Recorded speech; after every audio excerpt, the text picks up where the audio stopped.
যোগদান আজকে গঙ্গারামপুর ব্লকে 10 নম্বর উদয় অঞ্চলের শিবপুর মৌজায় আজকে শতাধিক কর্মী এখানে টিএমসি ছেলে পতাকা তুলে নিল। আজকে আমাদের কংগ্রেসে যোগদান করবে।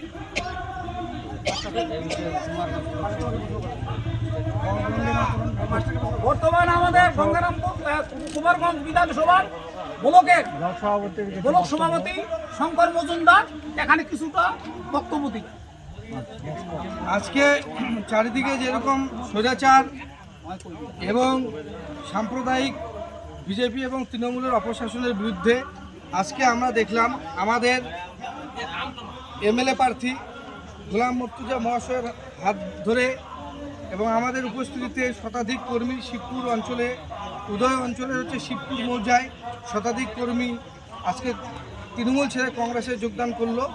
কারণ তারা বুঝতে পেরেছে এই যে আমাদের দুর্নীতি, বেকারদের চাকরি নেই, ভাওতা, তারপরে ভাতা, এইভাবে আর বিজেপির যেভাবে নোংরামো, তার প্রতিবাদে সাধারণ মানুষ আজকে চেতনা ফিরে পেয়েছে। তারা বুঝতে পেরেছে যে এই যে দুটো দল চলছে তারা হচ্ছে মানুষকে রক্ত চুষে খাচ্ছে। তারা গরিব মানুষেরকে একদম মেহনতি মানুষ থেকে সাধারণ মানুষকে যেভাবে তারা পিষে মারছে তাদেরকে বুঝতে পেরে তারা আজকে আমাদের জাতীয় কংগ্রেসের ছত্রছায়ায় আজকে যোগদান করছে। বুঝতে পেরেছে ভারতবর্ষে তথা পশ্চিমবঙ্গে যদি সাধারণ মানুষকে কেউ বাঁচাতে পারে বা সাধারণ মানুষকে যদি কেউ কর্মসংস্থান দিতে পারে বা শিক্ষা, এডুকেশন, যে কোনো বিষয়ে আজকে হসপিটাল থেকে শুরু করে কংগ্রেসই একমাত্র তার প্রগতি করতে পারে। আজকে বর্তমান রাহুল গান্ধী রায়গঞ্জে এসে বলে গেছে যে যারা মহিলা আছে বা যেসব বেকার তাদেরকে চাকরি দেওয়া হবে এবং মহিলাদেরকে 2000 টাকা করে অ্যাকাউন্টে দেওয়া হবে এবং যেসব মা বোনেরা পড়াশোনা করছে বা গাড়িতে তাদের গাড়ি ভাড়া একদম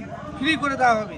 এই রাহুল গান্ধীর হাত মজবুত করতে গোলাম মুর্তুজার নেতৃত্বে এবং কুমারগঞ্জ ব্লকের সাংগঠনিকের নেতৃত্বে আজকে শতাধিক কর্মী উপস্থিতি আমাদের খুব ভালো লাগলো। আমরা আরও বিভিন্ন জায়গায় জয়েনের প্রক্রিয়া করতে যাচ্ছি। জয় হিন্দ, বন্দে মাতরম। আমি কুমারগঞ্জ ব্লকের হচ্ছে সভাপতি শঙ্কর মজুমদার।